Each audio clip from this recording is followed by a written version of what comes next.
Pozdravljeni! Voda za vedno je oddaja o kajaku in kanuju. Športu, ki daje 6 vročih članov v slovensko odpravo za olimpijske igre v Riju.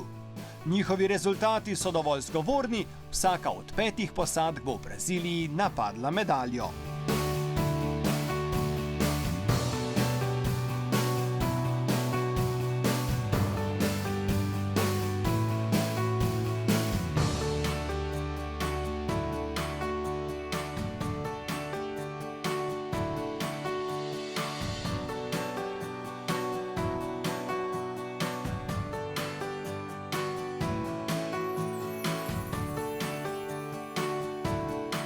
Drugi dom Petra Kauzerja je domača čolnarna v Hrastniku.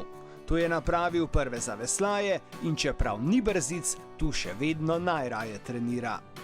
Tudi pozimi, preden gremo na priprave v tople kraje, naredim vse treninge tukaj, mogoče grem enkrat na teden v Tacen, čez poletje grem malo večkrat, ampak drugače za formo dvigovati oziroma za pripravljenost in v bistvu za bazični del priprav pozimi, imam tukaj vse, kar rabim. Za to, kar trenutno delam, je to čisto v redu in marsikjer bi, ko bi videl, v kakšnih pogojih jaz delam, bi bil malo presenečen tudi glede na rezultate, ko sem jih že dosegel, pa ko jih še bom dosegel, ampak kjer je volja, tam je pot in imam zelo močno voljo in zelo veliko ljubezen do tega športa, do kajaka in zato tudi vztrajam in bom še kar nekaj cajta. Ja, ta prva stvar, ko vidim, da je v eno formi, pa da je ta prav, je že tista njegova sproščenost v čolni not. Če vidim, da ni te sproščenosti, rajš kak trening spustimo in kaj drugega naredimo, ampak glede na zdaj, kako je kar ta prav. Med najboljšimi tekmuje 15 let. Priboril si je 3. spopad z olimpijsko konkurenco, v kateri je ostal edini, ki je nastopil pred 8 leti v Pekingu. Tole so posnetki s proge v Riju, kjer je bil maja zadnjič na pripravah. Ko veslaš, se ogrevaš ali pa ne vem, si na štartu, pa pogledaš malo na levo, pa vidiš od zadaj favelo, pa to tako, je taka panorama, je zelo lepa, no. Zelo zanimiva, ne zelo lepa. Drugače pa, ja, so kar dobro poštimali, no, cel ta kompleks, ko je 10krat ali pa 15krat pogledaš en in isti video, pa mogoče vidiš, najdeš kako napako, ki jo prej nisi zaznal, pa ti ni bilo jasno, zakaj si mogoče naredil to napako. Pa tudi tako, da malo v glavi si tudi pripraviš ta avtomatizem, kako veslati, kdaj se porivati, da v bistvu dejansko, ko pride sama tekma, da ne razmišljaš preveč, kako boš odpeljal, ampak pač greš dol z vodo. Zadnji del proge je še najbolj divji in v bistvu od tega zadnjega padca do cilja, tle jaz mislim, da se bo tekma dobivala oziroma zgubljala, ker imaš tle na koncu še 2 take rolce, šilče, ki mi pravimo, ko te lahko zelo hitro vržejo iz idealne linije, sploh ob taki pač postavitvi proge. In jaz mislim, da bojo za na koncu na olimpijadu ten cukrček pripravili in bojo videli, kjer je najbolj skoncentriran in sfokusiran do konca. V Pekingu 13., v Londonu 6., obakrat pa precej razočaran. A najpomembneje je, da je zacelil ramo in za sabo pustil tudi to neprijetno izkušnjo iz predlanske sezone.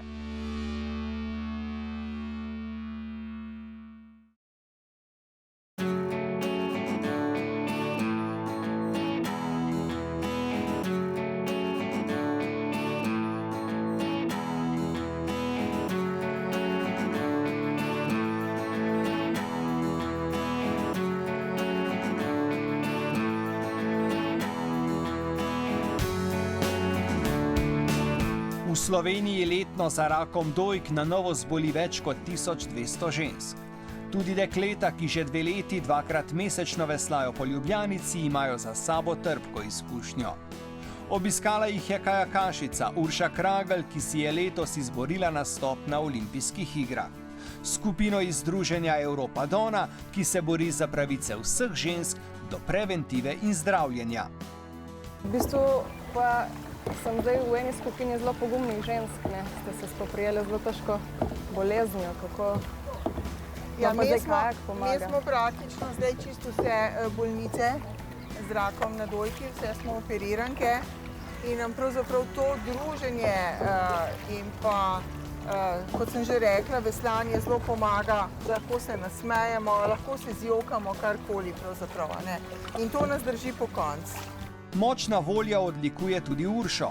Po 2 letih težav s poškodbo rame si je zagotovila nastop v Riu in osvojila srebro na Evropskem prvenstvu. Delujem bolj na občutek.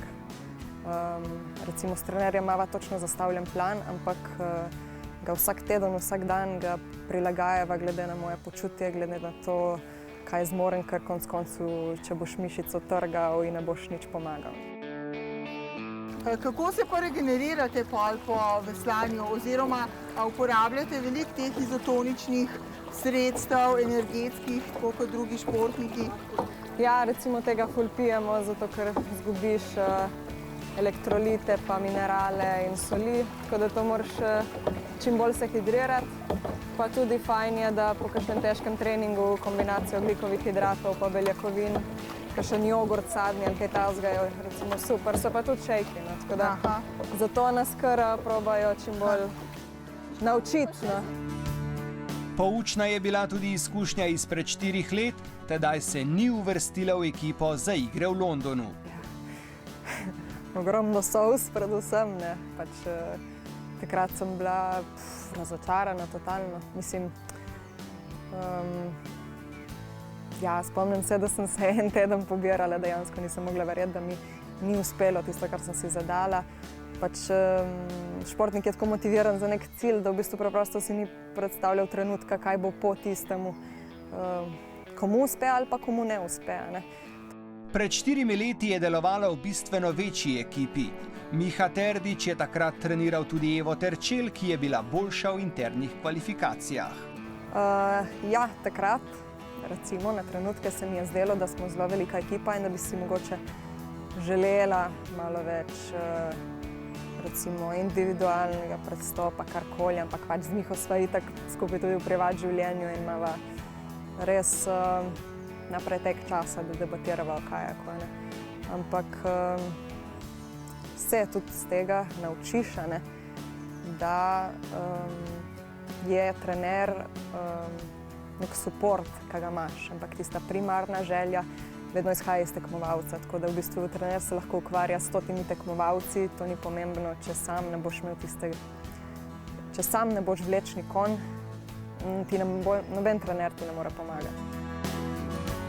Zraven še študiraš, hodiš v službo ali kako? Ja, tako kot večina športnikov sem zaposlena v športni enoti Slovenske vojske, lahko si tudi v carini ali pa policiji. Drugače sem pa tudi študentka, me čaka še par izpitov pa diploma na prevajalstvu. Bravo, kaj pa, če smemo vprašati? Angleščina pa francoščina. Super. Vsem je bilo v zadovoljstvo, sedaj držijo pesti ena za drugo.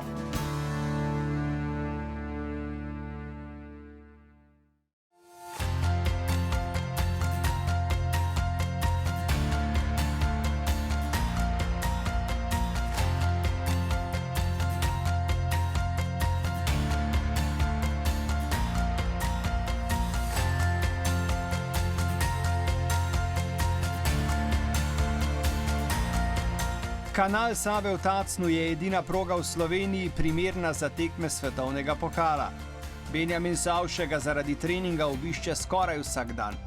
Tokrat ni prišel zaradi sebe, na mirni vodi se ogreva pod mladek njegovega kluba iz Tacna. Če dovolite, se vam bi malo priključil na trening, pa da vas malo pogledam, pa vam mogoče kakšen nasvet dam, pa gremo lahko pol skupaj tudi dol čez progo malo pogledati, pa vam kakšno past oziroma pasti na progi malo razkrijem.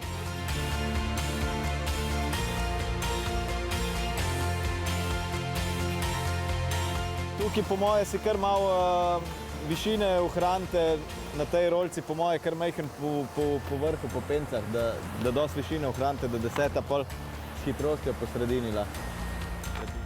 Mislim, da sem bil enih 10 ali pa 11 let, no, ker sem se v bistvu prvič tekmoval na progi tudi.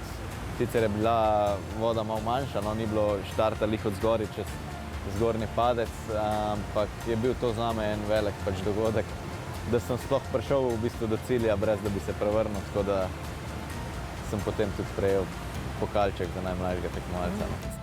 Smo gledali Andraža Vehovarja, ki je preveslal srebrno medaljo in takrat jasno smo se vsi tudi zgledovali potem po njemu in pa tudi ostalih se spomnim, no, tukaj je bil recimo, ne vem, Miha Štricel je bil en tak, ker sem jaz rad opazoval njegov način veslanja oziroma njegov stil, pa tak, pozitivna osebnost. Čist po levi strani dol spust, ker če ne te tam malo rep ti vleče v zadnjo rolo in te lahko okrog vrže, ne. Tako da probi majčkeno več višine tam za skalo si ohraniti, pa se čist po levi strani rolce dol spustiti. Je prav? Pol kasneje, ko sem pa v bistvu začel kanu veslati, takrat pa mi je nekako enega velskega vzornika predstavljal Slovak Michal Martikan, to je pa serijski dobitnik medalj z največjih tekmovanj.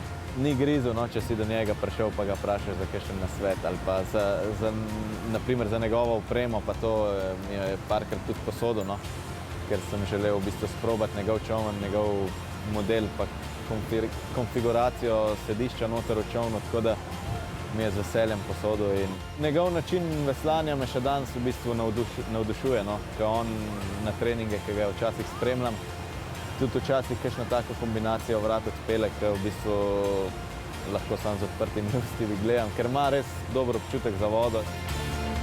Lahko greva zdajle probati, da jaz eno odpeljem pred tabo, ti pa za mano, pa da vidiš približno, če imam kakšno hitro linijo.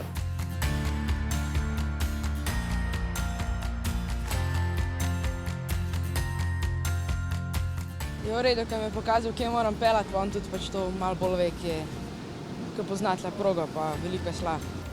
Imam že nekaj kilometrine, no, za sabo z največjih tekmovanj in vem zdaj, zakaj v bistvu grem na štart in kaj je moja naloga, čemu se moram posvetiti pač pred štartom in svoj fokus pol usmeram samo v svojo vožnjo in se pač probam čim manj ukvarjati z ostalimi stvarmi in se v bistvu naravnati v pozitivno miselnost.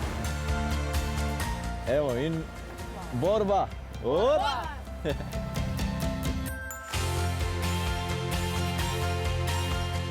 Toliko za tokrat. Naslednjič bodo z nami člana kanuističnega divjega dvojca Luka Božič in Sašo Taljat ter kajakašica na mirnih vodah Špela Ponomarenko-Janić. Lahko se pridružite tudi akciji Voda za vedno in se udeležite katerega od rekreativnih spustov po slovenskih rekah. Koledar je na spletni strani Kajakaške zveze Slovenije.